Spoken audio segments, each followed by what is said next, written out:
Hello friends, study with Devli में आपका स्वागत है।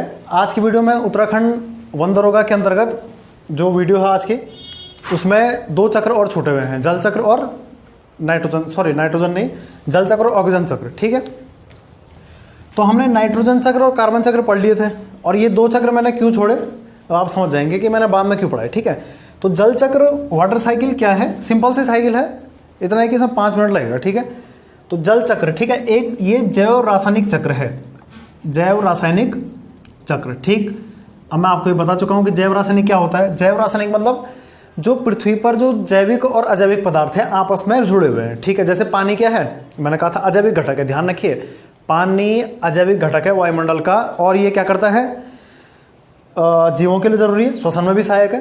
तो ध्यान रखिए, जो पानी है वो अजैविक घटक है, फिर ये जैविक घटक में जाएगा। जैविक घटक कौन है, हम लोग, मतलब पानी हमारे अंदर जा रहा है, तो अजैविक का संबंध हमसे है। ठीक है, तो एक साइकिल वो पूरी कर रहा है केमिकली मतलब H2O, जैसे H2O पानी का फॉर्मूला है। ठीक है, तो इसीलिए हम, ठीक है ना, केमिकल है, एक तरह से रासायनिक क्रिया हो रही है, चाहे वो हमारे शरीर में हो, भोजन बनने क्रिया हो, चाहे कोई भी हो। ठीक है, हमारे शरीर में रासायनिक क्रिया हो रही है, तो एक चक्र चाहे कोई भी है, नाइट्रोजन चक्र, कार्बन चक्र, एक रासायनिक उससे जुड़े हुए हैं। ठीक, तो ध्यान रखिए, तो हमने दो चक्र पढ़ लिए थे। ठीक है, सारे चक्र पढ़ने की आवश्यकता नहीं है क्योंकि हमारे लिए उतनी ज़्यादा इंपॉर्टेंट अन्य नहीं है, जैसे सोडियम चक्र हमने नहीं पढ़ा, अन्य चक्र हमने नहीं पढ़े। ठीक है, तो आप देखिए, इसके बाद हम जैव रासायनिक चक्र के अंदर आज जल चक्र शुरू करते हैं। तो देखिए, जल चक्र में क्या है, सबसे पहले आपको इसमें स्टेप याद रखना है कुछ। ठीक, स्टेप आप याद रखो, वाष्पीकरण। ठीक, क्योंकि पृथ्वी पर जल है, जल मौजूद है, याद रखिए आप, पृथ्वी पर लगभग जल 78% है। ठीक है, समुद्र में है, झीलों में इत्यादि। ठीक है, वाष्पीकरण के बाद आप याद रखेंगे संघनन, कंडेंसेशन। अभी मैं आपको इसमें बता दूंगा अंतर क्या है, अंतर क्या है इसमें बता देंगे। इसके बाद देखिए अवक्षेपण, आप नोट कर लीजिए, अवक्षेपण। ठीक है, ये होते क्या है, बस क्या पता नाम पूछ दे एग्जाम में। और लास्ट आपने इसमें याद रखना है अंतःश्रवण। अंतःश्रवण क्या है, ठीक है, इन्हीं 4 स्टेपों से जल चक्र पूरा होता है। ठीक है, इन्हीं 4 स्टेपों से क्या हो रहा है, वाटर साइकिल कंप्लीट हो रही है। और वाटर साइकिल कैसे कंप्लीट होगी अभी हम समझेंगे। ठीक है, साइकिल मैं इससे बनाऊंगा। तो वाष्पीकरण पहले समझ जाइए, वाष्पीकरण क्या है, वेपोराइजेशन भी कहते हैं शायद। ठीक है, वाष्पीकरण अलग चीज है, उबलना मत समझिए इसको, उबलना अलग चीज। ठीक है, वाष्पीकरण क्या होता है, सतह से जब पानी का वाष्प बनता है, सिंपल सी बात है, भाप सतह से, लेकिन अगर पूरा बोलेंगे तो उबलना होता है, उबलना अलग चीज है। वाष्प क्या किसका बनता है, केवल सरफेस का बनता है। ठीक है, सतह से पानी का भाप के रूप में परिवर्तित होना, गर्मी से क्या होता है, उसमें ताप का मान ज्यादा हो जाता है और वो भाप बन जाती है। ठीक है, तो भाप बन के हवा में चले जाना वाष्पीकरण है। ठीक है, उसके बाद क्या होगा, उसके बाद क्या होना, जो स्टेप है, पहले स्टेप समझ जाइए, ये है भाप, बन गई भाप। ठीक है, अब क्या होगा, संघनन। जैसे हम, आपने देखा होगा कभी हम पतीले में अगर गर्म पानी करें, ठीक है, गर्म पानी रखा है, उबाल ले रहे हैं, जैसे गर्म पानी रखा था और हमने उसके ऊपर ढक्कन रख दिया, फिर ढक्कन पे जो भाप जमती है, ठीक है, जो भाप होती है, तो भाप जो होती है, ध्यान रखिए, वो संघनित अवस्था में होती है। अगर उसमें द्रव की बूंद चिपक गई, समझ लीजिए आप, तो वो संघनित हो गया। वरना अगर केवल अगर भाप, जैसे हम गरम गरम चीज से कोई भाप आता है तो वो वाष्प है। ठीक है, उस वाष्प का संघनन होता है। संघनन का अर्थ यह है कि जब ताप कम होता है, क्योंकि जब भाप बनती है उस समय ज्यादा ताप रहेगा, लेकिन आप ध्यान रखिए फ्रेंड्स, आसमान में जब ये भाप बन जाती है, भाप जमा हो जाती है, तो कभी कभी ताप कम हो जाएगा, जैसे रात के समय। तो ताप कम होने पर, ताप कम होगा तो वो क्या है, छोटी छोटी बूंदों में बदल जाएगी और वही छोटी छोटी बूंदें संघनित हो जाती हैं। ठीक है, इसलिए हम कहते हैं कि बादल संघनन का परिणाम है, न कि वाष्प का। ध्यान रखिए, बादल वाष्प नहीं है, संघनन है। ठीक है, क्योंकि वो छोटी छोटी बूंद के रूप में है। क्लियर हो गया आपको, ये आप समझ होंगे। तो कंडेंसेशन छोटी छोटी बूंद के रूप में जब बन जाता है। दूसरी चीज समझे आप इसको, ठीक है, जैसे हम ठंडा गिलास पानी रखते हैं, क्लियर है, एक ठंडा गिलास पानी है, बिल्कुल फ्रिज से निकाला हुआ, और कमरे में रख दिया, कमरे के ताप पे रख देते हैं, तुरंत करके निकाल के, ठीक है, कमरे पे रख दिया हमने, तो आप देखते हैं उसके बाहर कुछ बूंदें जम जाती हैं, कुछ देर बाद उसकी बूंदें जम जाती हैं। तो वो बूंदें क्या है, क्या अंदर का पानी बाहर आया है गिलास का? ऐसा नहीं है, गिलास का पानी बाहर नहीं आया है। ध्यान रखिए, जो बाहर का वातावरण है, बाहर का जो गर्म वातावरण है, वो गिलास के संपर्क में आता है। गिलास बाहर का वातावरण होगा ना, बाहर वाष्प होगी, जल वाष्प होगी वायुमंडल में। अब वो जब गिलास के संपर्क में आएंगी, गिलास के संपर्क में आएंगी, तो गिलास तो ठंडा है और बाहर का वातावरण गर्म है। ठीक है, तो बाहर का जो वातावरण गर्म है वो गिलास के संपर्क में आती है, तो वो बाहर का वातावरण भी थोड़ा तो जल की छोटी छोटी बूंदें उस पर रुक जाती हैं, ठीक है। ये जल की नीली बूंद देखो आप, तो गिलास के बाहर ये चिपक जाती हैं, यही संघनन है। और इसको हम वातावरण में बादल के रूप में देखते हैं, ठीक है, बादल के रूप में हम इसको देखते हैं, ठीक। तो गिलास ठंडा होता है उस समय, जो मैंने कहा था फ्रिज से निकाला हुआ, और बाहर जल वाष्प होती है तो वो चिपक जाती है उस पर, क्योंकि जल वाष्प जो है गिलास के संपर्क में आती है और उसका जल वाष्प का ताप भी कम हो जाता है और वो बूंद बन जाती है, ठीक है। इसलिए हम देखते हैं कि गिलास के बाहर क्या है, बूंदें चिपकी है, ठीक। इसके बाद देखिए फटाफट देख लेते हैं इसको, अवक्षेपण क्या है, सिंपल है। तो अवक्षेपण है उत्पाद, अवक्षेपण मतलब होता है उत्पाद, ठीक है। मतलब जो संघनित हुआ है वातावरण में, जो संघनित हुआ है, जो बूंदें बनी है, वो पृथ्वी पर किस रूप में गिर रही है, ठीक है। वो पृथ्वी पर गिरती है वर्षा के रूप में, वो पृथ्वी पर गिरती है हिमवृष्टि के रूप में, ओले पड़ते हैं, कुछ भी है, ठीक है। और वर्षा, हाँ मेनली वर्षा ही है वैसे, ठीक है। तो ये सब अवक्षेपण के उदाहरण है, ठीक है ना। उत्पाद है, अवक्षेपण है, ठीक। ओले पड़ना या बर्फ पड़ना कह सकते हैं आप सीधे, तापमान जब ज़्यादा कम हो जाता है तो अवक्षेपण के रूप में ये गिरता है। तो प्रोसेस आपको एग्जाम में पूछ सकता है, ठीक है, कि ये प्रोसेस कौन सी कहलाती है, सब प्रोसेस ही इंपॉर्टेंट, ठीक है ना, प्रोसेस इंपॉर्टेंट है। तो ध्यान रखिए जब वर्षा होती है तो उस वर्षा के समय जो कुछ जल होता है वो जल वाष्प बन के उड़ जाता है, ठीक है। वो क्या बन जाता है, कुछ वाष्प बन जाता है वर्षा में है, रास्ते में ही वाष्प बन जाता है, कुछ पेड़ पौधे ले लेते हैं, तो बाकी पानी अंतःस्रवण के रूप में जम जाता है। अंतःस्रवण मतलब जम जाना, ठीक है। इसके बाद स्टेप आ रहा है, पहला स्टेप हो गया संघनित भी हो गया, अवक्षेपण भी, बारिश भी गिर गई, और अंतःस्रवण का मतलब ये कि जो सारी प्रक्रिया भी लास्ट में जो बर्फ पड़ी, ओले गिरे, कुछ भी हुआ, तो धरातल में वो जम गए, ठीक है। धरातल में वो जम गए पानी, क्योंकि आपको पता है पृथ्वी में गुरुत्वाकर्षण शक्ति है, तो गुरुत्वाकर्षण शक्ति के कारण वो पानी में जमा हो जाते हैं और वो झीलों, नहरों, तालाबों, समुद्र में चले जाता है। फिर वही प्रोसेस फिर घूम फिर के वही आती है, ठीक है। फिर क्या होगा, उसका वाष्प बनेगा समुद्र से, फिर संघनित होगा, फिर अवक्षेपण होगा, फिर जमा होंगे, फिर वही वाष्प बनेगा। तो इस प्रकार आपको पता होना चाहिए ये साइकिल कंप्लीट होती है, ठीक है। ये साइकिल क्या होती है, कंप्लीट होती है, आपको ये ध्यान रखना है, ठीक है ना। तो क्लियर होगा आपको ये, ठीक। अब जल्दी से हम इसके फटाफट साइकिल बनाते हैं, ठीक है। तो वाष्पीकरण क्या हुआ, भाप बनना, ठीक है, उबलना नहीं बोलेंगे इसको। संघनन क्या हुआ, भाप का बूंद बनना। अवक्षेपण क्या हुआ, बूंद का बड़ी बूंद के रूप में बारिश के रूप में पड़ना या ओले पड़ना, हिमवृष्टि होना। और लास्ट अंतःस्रवण क्या हुआ, उसका जमना, धरातल में उसका जम जाना, ठीक है। तो आप इसको समझ गए होंगे। अब इसकी एक साइकिल बनाते हैं, ठीक है ना। साइकिल क्या है, सिंपल साइकिल है वैसे, इसका आप उस अलग उतना बड़ा है नहीं साइकिल ये। तो आप देखिए, अगर मैं इसको एक पहाड़ यहाँ पर बनाऊँ, देखिए पहाड़ यहाँ पर बनाया मैंने, सिंपल है, यहाँ पर पहाड़ बनाता हूँ, ठीक है। और यहाँ पर आप कुछ ही बना लो जमीन, लेकिन ध्यान रखिए वाष्पीकरण बिना सूर्य के नहीं होगा है, सूर्य जरूरी है, ध्यान रखिए। सूर्य क्योंकि ऊर्जा का प्राकृतिक स्रोत है पृथ्वी से बाहर, पृथ्वी से बाहर सूर्य ऊर्जा का प्राकृतिक स्रोत है, ठीक है, याद रखिए।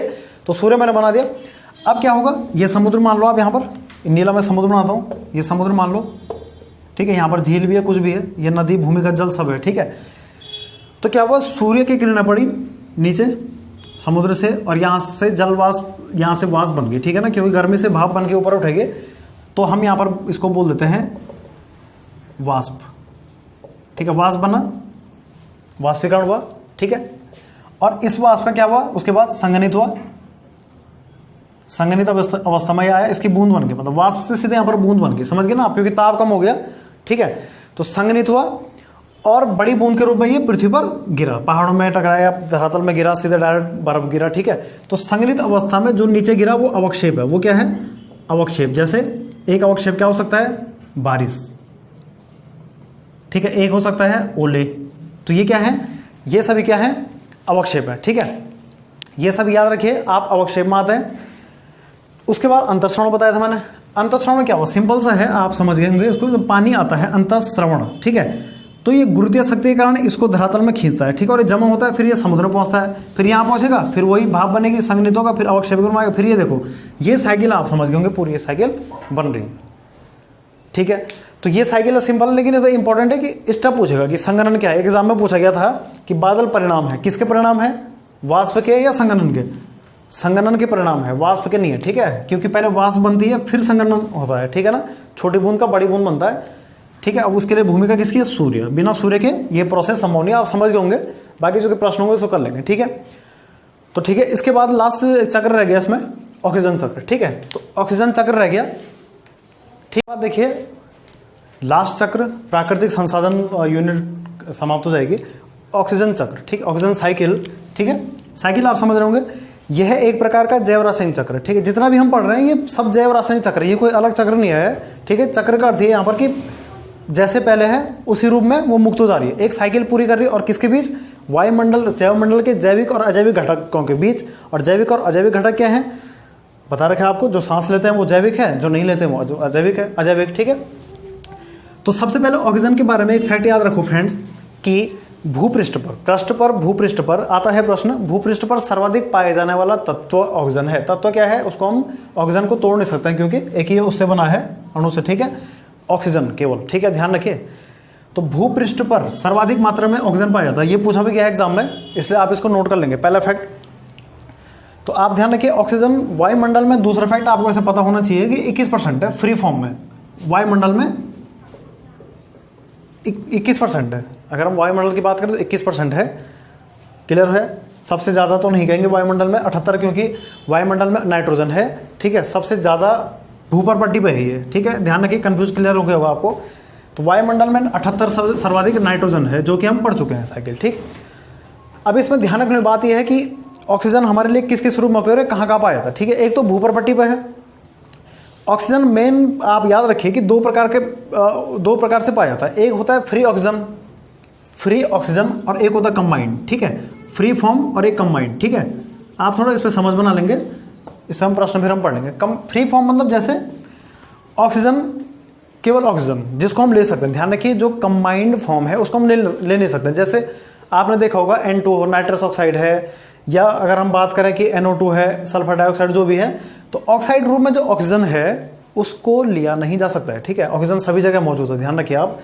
लेकिन जो फ्री है केवल O2 है, जिसको पौधे दे रहे हैं, ठीक है, पौधे दे रहे हैं, वो फ्री ऑक्सीजन है, उसको हम डायरेक्टली लेते हैं, और हमारे जो ग्लूकोज है उसको हम तोड़ के फिर हम आगे की प्रक्रिया कार्बन डाइऑक्साइड इत्यादि हम पानी निकालता है, ठीक, क्लियर हो गया ना।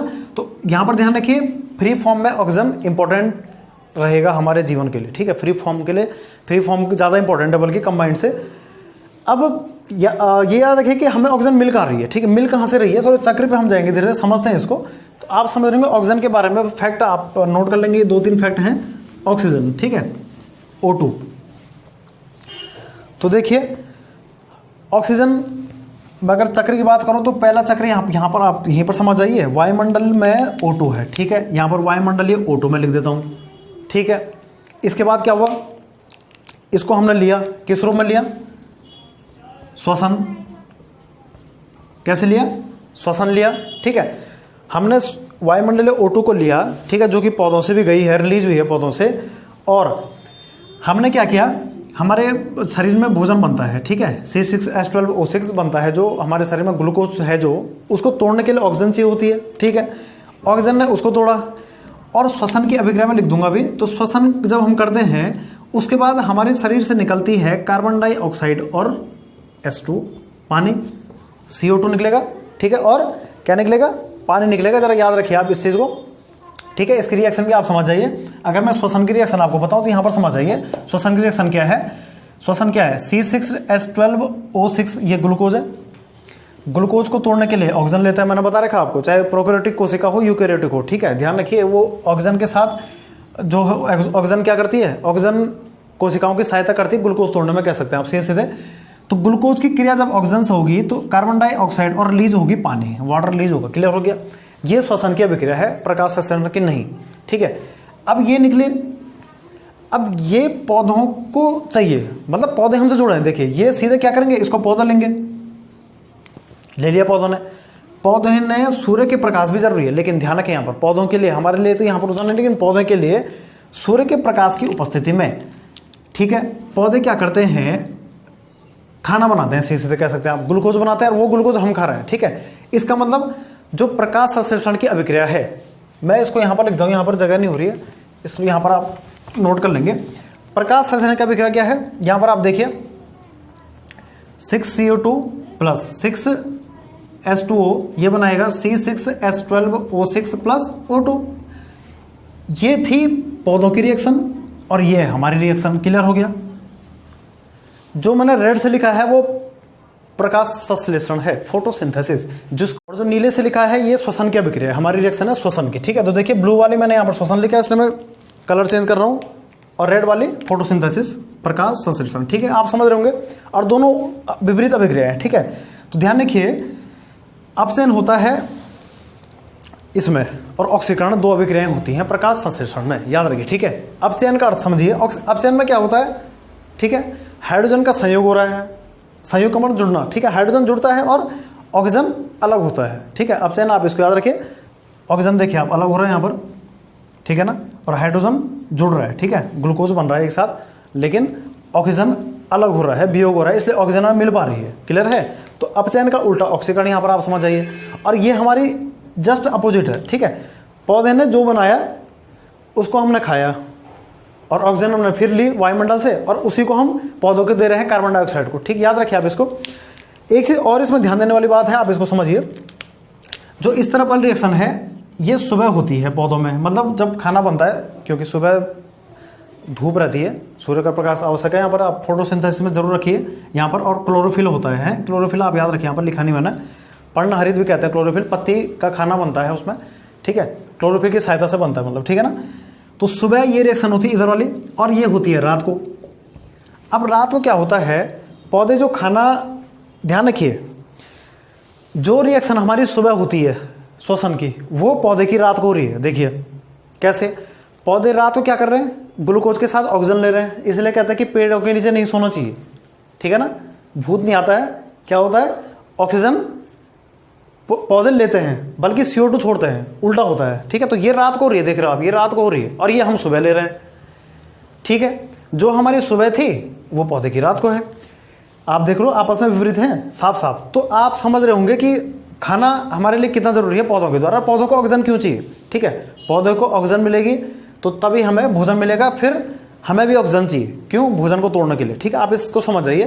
फिर आप साइकिल यहाँ पर देखिए, तो मैं आपको बताया था कि ऑक्सीजन आई, श्वसन के रूप में ली, हमने CO2 और पानी रिलीज किया, कार्बन डाइऑक्साइड रिलीज किया, ठीक है। और यहाँ पर पौधे ने क्या बनाया, सूर्य, यहाँ पर सूर्य बना लेता हूँ मैं, सूर्य के प्रकाश की उपस्थिति में क्या बनाया इन्होंने, मैं सीधे रिएक्शन लिख देता हूँ, ठीक है। 6CO2 + 6H2O बराबर C6H12O6, ठीक है, प्लस O2 ये बन गया यहाँ पर आपको ग्लूकोज। मतलब मेनली क्या हो रहा है, जो हमने छोड़ा वो उसका पौधे ने ग्लूकोज बनाया, फिर क्या हुआ, ग्लूकोज से क्या हुआ, ये जो O2 बनी, O2 भी तो बन रही ना, ये O2 सीधे वायुमंडल में जाएगी, चैन पूरी हो गई, और यही O2 फिर हम ले रहे हैं। इसका मतलब ये हुआ कि जो पौधे ऑक्सीजन छोड़ते हैं वो सीधे वायुमंडल में भी जाती है, क्योंकि फ्री ऑक्सीजन दे रहे हो, फ्री फॉर्म में, मतलब किसी के साथ नहीं मिला हुआ है, फ्री फॉर्म है, और उसको हम ले भी रहे हैं। तो एक प्रकार की ये साइकिल आप समझ रहे होंगे पूरी हो गई है। वायुमंडलीय ऑक्सीजन फिर सुनो श्वसन के रूप में आई, श्वसन से CO2 और पानी रिलीज हुआ, फिर पानी और CO2 प्रकाश की उपस्थिति में क्या हुआ, इन्होंने ग्लूकोज बनाया, ग्लूकोज तो हमने भी खाया, मतलब खाना पौधे से हमने भी लिया, और इससे जो ऑक्सीजन निकली सीधे वायुमंडल में गई, और कुछ ऑक्सीजन क्या हुई, हमने भी ले ली। मतलब पौधे बांट रहे हैं, पौधे क्या कर रहे हैं, बांट रहे हैं, क्या बांट रहे हैं, वायुमंडल में ऑक्सीजन और हमें भी, ठीक है, क्लियर है। लेकिन पौधे हमें नहीं काटना चाहिए, उसका कारण क्या, क्यों कहते हैं ऐसा, देखिए एक टॉपिक भी कहेंगे उसको, एक फैक्ट आप याद रखिए, ऑक्सीजन का प्रयोग 3 रूप में हो रहा है, ठीक है, लेकिन ऑक्सीजन मिल एक रूप में रही है, तो नुकसान है इसमें। ऑक्सीजन का जो प्रयोग होता है फ्रेंड्स, आप ध्यान रखिए, दहन के रूप में होता है, ऑक्सीजन का प्रयोग श्वसन के रूप में हो रहा है, ऑक्सीजन का प्रयोग नाइट्रोजन के ऑक्साइड है, किसी भी का भी ऑक्साइड है, धातु ऑक्साइड है, किसी का भी आप धातु ऑक्साइड भी कह सकते हैं, ऐसे MgO होता है, ठीक है ना, क्लियर है। धातुओं के भी तो ऑक्साइड होते हैं, ठीक है, याद रखिए आप उसको, SiO2 हो गया आपका, ठीक है ना, सिलिकॉन डाइऑक्साइड, नाइट्रोजन का ऑक्साइड हो गया, ठीक, गैसों के ऑक्साइड होते हैं। तो ऑक्सीजन का देखो आप इतना यहाँ पर खपत हो रही है, मतलब दहन, आग लगाने के लिए भी ऑक्सीजन चाहिए, बुझाने के लिए कार्बन डाइऑक्साइड चाहिए, ठीक है। तो दहन के लिए O2 का यहाँ पर यूज हो रहा है, CO2 निकाल लिए, श्वसन भी हम खर्च कर रहे हैं, नाइट्रोजन के ऑक्साइड, ठीक है, गैसों के साथ क्रिया कर रहे हैं, कोई अब जहरीली गैस बनाते हैं, कुछ क्या बनाते हैं, ठीक है ना। ध्यान रखिए ऑक्साइड कुछ जहरीले वो होते हैं, जैसे याद करो क्रैकिंग गैस, SO2 बताया आपको, ठीक है ना, ऐसे नहीं कि ऑक्सीजन आप सब शुद्ध समझ रहे हैं, ठीक है ना, क्लियर हो गया। अब ये तो हुई खपत, अब हमारे पास है पेड़, अब ये पेड़ कितने ऑक्सीजन बनाएगा, ठीक है, इतनी खपत पूरी नहीं हो सकती है, क्योंकि ध्यान रखिए ऑक्सीजन केवल पेड़ों से ही हमें मिल रही है, मेनली वायुमंडल में तो वो पेड़ों के माध्यम से भी जा रही है, ध्यान रखिए, क्योंकि ऑक्सीजन हमें प्रकृति की देन नहीं है पहले से, ठीक है। ऑक्सीजन प्रकृति की देन, ऑक्सीजन प्रकृति की देन नहीं है, ये बाद में बनी थी, ठीक है, ये पौधों ने दी, वायुमंडल ने पहुंचाई, कह सकते हैं आप इसको। क्लियर हो गया ना? मतलब आप ये ना सोचें कि पहले से ही ऑक्सीजन हमें भरपूर मात्रा में मिली थी, ठीक है, क्लियर है। अन्य ग्रहों पर ये ऑक्सीजन होती तो वहां भी जीवन होता, ये बाद में बनी है, ठीक है, पौधों के द्वारा। और ये जीवनदायिनी गैस इसको भी कहते हैं। क्लियर हो गया आपको? जलने में सहायक है, बिना ऑक्सीजन के जल नहीं सकता, ठीक। तो इसलिए कहते हैं कि पेड़ पौधे लगाओ ताकि ज़्यादा ऑक्सीजन रिलीज होगी, ठीक है, वायुमंडल में संतुलित मात्रा बन रहेगी और सांस लेने में दिक्कत नहीं होगी। पौधे अपना खाना बना पाएंगे और हम भी सांस ले पाएंगे, ठीक है, पौधों से हमें भोजन मिल पाएगा क्योंकि हम सपोषी नहीं है, परपोषी में आते हैं, ठीक है। तो ये ऑक्सीजन साइकिल में बनाई थी, सिंपल सी साइकिल है। बाकी आप इसके फैक्ट याद रखो कितना परसेंट है या भूपृष्ठ पर सर्वाधिक तत्व कौन सा पाया जाता है, ठीक। ये एग्जाम के पॉइंट ऑफ व्यू आपको पूछा जा सकता है, ठीक, आप इसको नोट कर लेंगे। इसके जो वस्तुनिष्ठ प्रश्न होंगे उसको मैं करूंगा फिर एक साथ। अब हमने चारों चक्र पढ़ लिए, ठीक है, हमारा कार्बन चक्र भी हो गया है, ऑक्सीजन हो गया है, जल चक्र हो गया है, नाइट्रोजन चक्र हो गया है जिसमें कि नाइट्रोजन का स्थिरीकरण हो रहा है, ठीक है। यहाँ पर तो नाइट्रोजन का नहीं यहाँ पर रोल था, लेकिन यहाँ पर क्या है, ऑक्सीजन का रोल ज़्यादा है, ठीक है। ऑक्सीजन हमारे लिए इंपॉर्टेंट है क्योंकि अब सोडियम का भी हो सकता है चक्र, फास्फोरस भी होता है चक्र, लेकिन सिलेबस में नहीं दिया गया है, इसलिए मैं उस पर बताऊंगा नहीं आपको, उतना इंपॉर्टेंट है नहीं वो, ठीक। जो सिलेबस में हम उसी को पढ़ रहे हैं। क्लियर है आपको? ठीक, तो आप इसको याद रखिए। अगर आपको कुछ पूछना तो आप पूछिए कमेंट बॉक्स में, ठीक है। अगली वीडियो में हम अगली यूनिट कर लेंगे, ठीक है, जो दूसरी यूनिट है उसको कर लेंगे। तो इसे लाइक शेयर और सब्सक्राइब कीजिए। देखने के लिए थैंक यू।